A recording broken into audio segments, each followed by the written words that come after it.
भाजपा मुंबई द्वारा आयोजित नवमतदाता सम्मेलन सभी 36 विधानसभाओं में संपन्न, प्रधानमंत्री श्री नरेंद्र मोदी जी ने किया संबोधित। भारतीय जनता युवा मोर्चा ने आज संपूर्ण देश में 5000 से भी अधिक स्थानों पर नवमतदाता सम्मेलन का आयोजन किया। इसी कड़ी में भारतीय जनता युवा मोर्चा मुंबई ने भी मुंबई की सभी 36 विधानसभाओं में इसका भव्य आयोजन किया।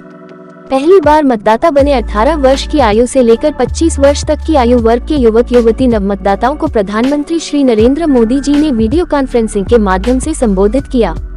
पहली बार ऐसा हुआ कि जब देश के प्रधानमंत्री को एक साथ 50 लाख से भी अधिक नवमतदाताओं ने सुना। यह अपने आप में एक रिकॉर्ड है। प्रधानमंत्री श्री नरेंद्र मोदी जी ने उपस्थित युवाओं को संबोधित करते हुए कहा कि ये कालचक्र 2 वजहों से बहुत अहम है। पहला, आप सभी इसी समय में जब भारत का अमृतकाल शुरू हुआ है। दूसरा, कल 26 जनवरी को देश अपना 75वां गणतंत्र दिवस मनाएगा। अगले 25 साल आपके लिए भी और भारत के लिए भी, दोनों के लिए ही महत्वपूर्ण है। मेरे जीवन में इतने सारे युवाओं के साथ संवाद करने का ये पहला अवसर है और शायद दुनिया के किसी भी राजनेता के लिए भी ये पहला अवसर है। मैं सभी नवमतदाताओं को नमन करता हूँ। आज जब देश 2047 तक विकसित भारत बनने के लक्ष्य पर काम कर रहा है, तो आपका वोट ये तय करेगा कि भारत की दिशा क्या होगी।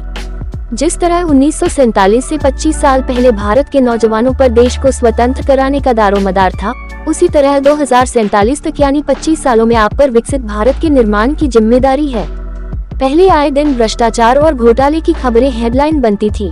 करोड़ों रुपए के घोटाले सामान्य बात थी। हमें संतोष है कि हम उस अंधकार में स्थिति से देश को बाहर निकाल पाए। आज करप्शन की नहीं, क्रेडिबिलिटी की बात होती है। आज स्कैम की नहीं, सक्सेस स्टोरी की बात होती है। साथ ही अन्य अनेक प्रमुख मुद्दों पर प्रधानमंत्री जी ने विस्तार से अपनी बात रखी। इस अवसर पर भाजपा मुंबई अध्यक्ष तेजिंदर सिंह तिवाना ने कहा कि इस नवमतदाता सम्मेलन को लेकर युवाओं में जबरदस्त उत्साह था। युवा मोर्चा के सभी कार्यकर्ता एवं पदाधिकारी कार्यक्रम की सफलता के लिए पिछले कई दिनों से मेहनत कर रहे थे। आज वे भी प्रधानमंत्री जी का स्पष्ट दृष्टिकोण के साथ सशक्त संबोधन सुनकर नव चेतना से लबरेज हो गए हैं। एक बात हम सब लोग अगर भूल रहे हो तो मैं याद कराना चाहूँगा। मोदी जी जब 2014 के चुनाव में आए और उन्होंने 272 प्लस का नारा लगाया, तब उन्होंने देश के युवाओं को 2014 में ही जगाया था और बड़े पैमाने पे देश में युवा सारे एकत्रित होकर उन्होंने युवाओं ने उनका कैंपेन चलाया। युवा वर्ग ने बड़े पैमाने पे मतदान किया और 272 प्लस का टारगेट पहली बार मोदी जी ने टच किया। उसके बाद के विधानसभा के चुनाव में, कॉरपोरेशन के चुनाव में, उसके बाद में 2019 के चुनाव में, उसके बाद के विधानसभा के चुनाव में, कॉरपोरेशन का तो भी बाकी है। ये सारे चुनाव में मोदी जी ने युवाओं को जागरूक करने का काम किया। सिर्फ युवाओं को जागरूक करने का काम ही नहीं किया, तो 9.5 साल के कार्यकाल में युवाओं से संबंधित सारे योजनाओं को अमल में लाने का काम किया। युवाओं को नया दिशा देने का उन्होंने प्रयत्न किया। युवा पूरी तरह से, मैं कहूँगा कि मानसिक रूप से टूट गया था कि हमारा भविष्य का क्या होगा। तो दुनिया के बाजार में भारत देश का नाम रोशन करते हुए भारत देश को बहुत ऊपर के श्रेणी में लाने का काम किया उन्होंने। एंटरप्रेन्योरशिप के माध्यम से युवाओं ने आत्मनिर्भर होकर अपने पैरों पर खड़ा होना चाहिए, इस प्रकार की योजना बनाई। बैंकों में से लोन देकर असंख्य युवाओं को रोजगार के क्षेत्र में उन्होंने खड़ा किया। ऐसे बहुत सारे अनगिनत कामों को मैं गिना सकता हूं और युवा इन दिनों में बहुत बड़े पैमाने पे आगे आ रहे हैं और 2024 का चुनाव फिर एक बार युवाओं के बलबूते पर हम जीतेंगे और जो भी करना है वो युवाओं के लिए करना है। ये नारा देने के लिए आज फिर एक बार नव मतदाता का उन्होंने संकल्प देकर अधिक से अधिक नव मतदाता एनरोलमेंट करें।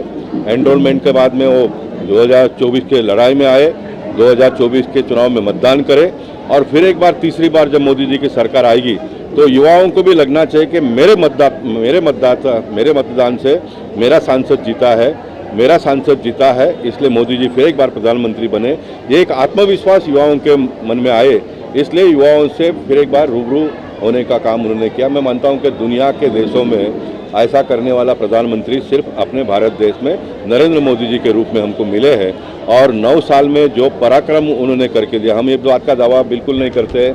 मोदी जी ने पार्लियामेंट में कहा है कि हमारे से पहले भी बहुत कुछ हुआ है, लेकिन जितना होना चाहिए था वो नहीं हुआ है। यही वो कहते हैं और हम सब लोग कहते हैं। और वो सिर्फ कहते ही नहीं, तो 9.5 साल में उन्होंने करके दिखाया। 65 साल में आपने ये किया, 9 साल में हमने ये किया। और मैं आपको एक अंतिम बात बता देता हूँ, अब ये तो 2014 में प्रारंभ करने के बाद में 9.5 साल में इतना सारा वो कर पाए। अभी तो पूरा रेडी है, प्लेटफॉर्म पूरा तैयार हुआ है, अब तो सिर्फ जंप करके आगे ही जाना है।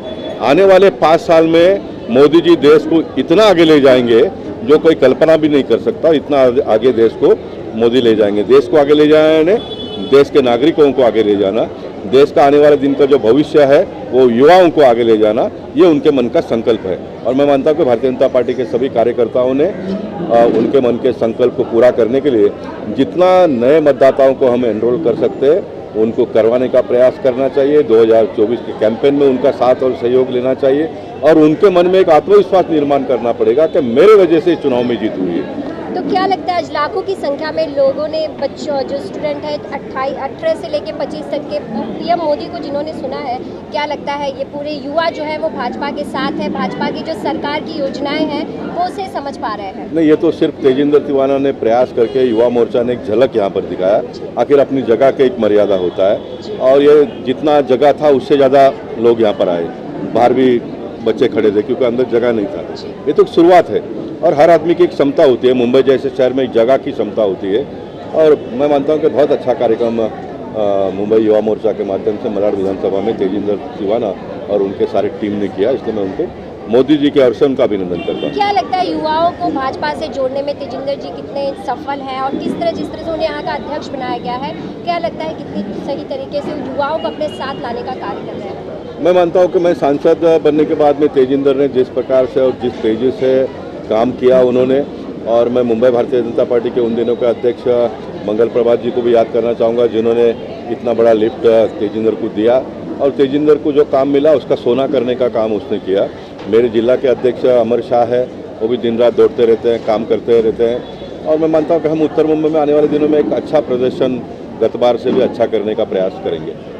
देखिए, मैं अपने आप को और सारे देश के, भारत देश के युवाओं को भाग्यशाली मानता हूँ कि आज राष्ट्रीय मतदाता दिवस पर हम सभी के लाडले प्रधानमंत्री आदरणीय नरेंद्र मोदी जी ने ये 18 से लेके 25 साल के जो नव मतदाता है, युवा वर्ग और युवतियों को, खास करके कश्मीर से लेके कन्याकुमारी तक पूरे भारत देश में ऐसे 5,800 ठिकानों पर लाखों की संख्या में युवाओं को संबोधन किया, उन्हें मार्गदर्शन दिया।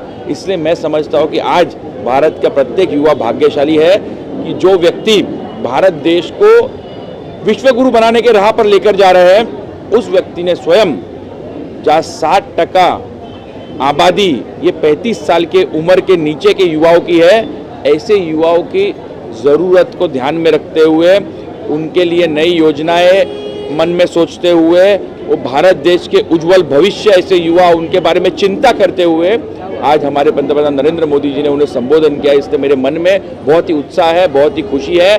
और आपने देखा कि जिस तरीके से उन्होंने लोगों से अपील किया, खास करके युवा साथियों से, कि आने वाले 2024 के लोकसभा चुनाव का भारतीय जनता पार्टी का मैनिफेस्टो, उसके लिए आप सजेशन दीजिए और आपके सजेशंस को मैं मान्यता देते हुए आप सबको व्यक्तिगत तौर पे बुलाकर आपको सुनूंगा। तो ये अपने आप में एक बहुत बड़ी बात है। आज बड़ी संख्या में यहाँ पे युवा जो है वो भाजपा में शामिल भी हुए हैं, तो भाजपा युवाओं का रुख किस तरह भाजपा की तरफ देखते हैं? जब वो आपसे आके मिलते हैं तो उनका क्या बोलना होता है, क्या उनकी सोच होती है?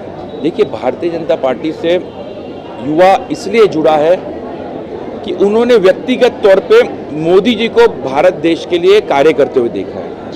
उन्होंने गोपाल शेट्टी साहब जैसे सांसदों को कार्य करते हुए देखा है, चाहे वो उनके गलियों का काम हो, चाहे उनके भविष्य के बारे में, इंफ्रास्ट्रक्चर के बारे में सोचना हो।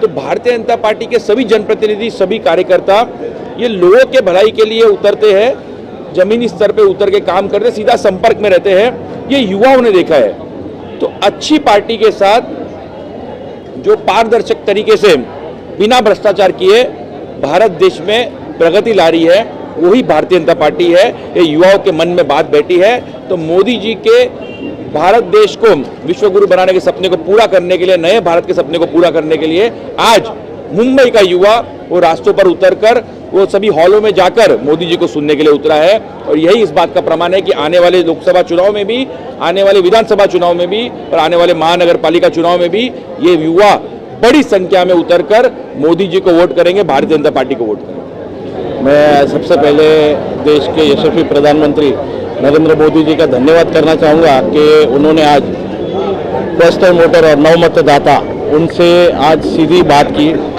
डायरेक्ट संपर्क किया, डायरेक्ट संवाद किया। और आपको करेक्ट करना चाहूँगा, 5,800 जगह पे हुआ है। एवरेज अगर हम 500 लोग भी पकड़े ना तो 25 लाख के ऊपर युवाओं ने सब जगह पे पार्टिसिपेट किया है। और देश के नहीं, विश्व के ऐसे पहले प्रधानमंत्री, इतने बड़े नेता होंगे जिन्होंने युवाओं से डायरेक्ट संपर्क किया। और खासकर आज देश के प्रधानमंत्री नरेंद्र मोदी जी का धन्यवाद करना चाहूँगा, क्योंकि उन्होंने देश के युवाओं से भारतीय जनता पार्टी या देश को आगे बढ़ाने के लिए क्या योजना है, क्या स्कीम्स होनी चाहिए, या उनका जो व्यू है वो उन्होंने मांगा है, वो अपने मैनिफेस्टो में डालेंगे, उनसे वार्तालाप करेंगे। ऐसा कहाँ मिलता है? मैंने तो कहीं इस दुनिया में कहीं भी नहीं देखा कि कोई प्रधानमंत्री अपने युवाओं से संवाद करता है। धन्यवाद।